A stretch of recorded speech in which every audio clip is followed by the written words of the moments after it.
આજે બનાવીશું વ્રતમાં કે ઉપવાસમાં ખાઈ શકાય તેવો ડ્રાયફ્રૂટથી ભરપૂર શીરો।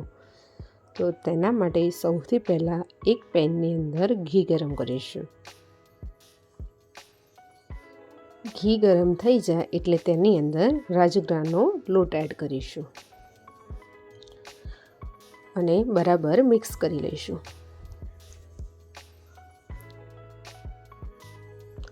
પછી શીરાને આ રીતે સતત ચલાવતા જઈશું અને સ્લો ટુ મીડિયમ ફ્લેમ પર બ્રાઉન કલરનો થાય ત્યાં સુધી શેકી લઈશું।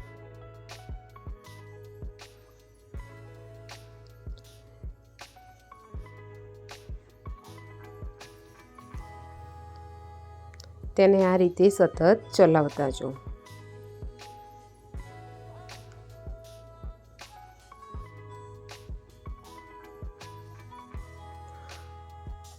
આ રીતનો ગોલ્ડન બ્રાઉન કલર થઈ જાય એટલે તેની અંદર દૂધ એડ કરીશું।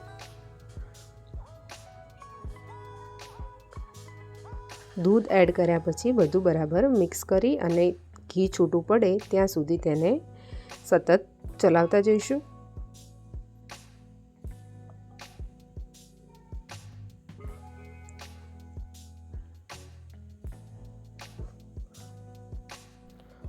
ગોળ એડ કરીશું, ખાંડ પણ એડ કરી શકાય અને બરાબર મિક્સ કરી લઈશું।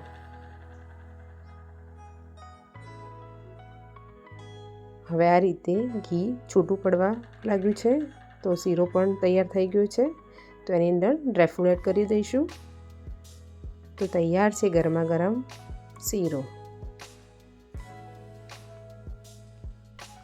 જો તમને મારી રેસીપી ગમી હોય તો ચેનલને સબસ્ક્રાઈબ કરવાનું ન ભૂલતા। Thank you.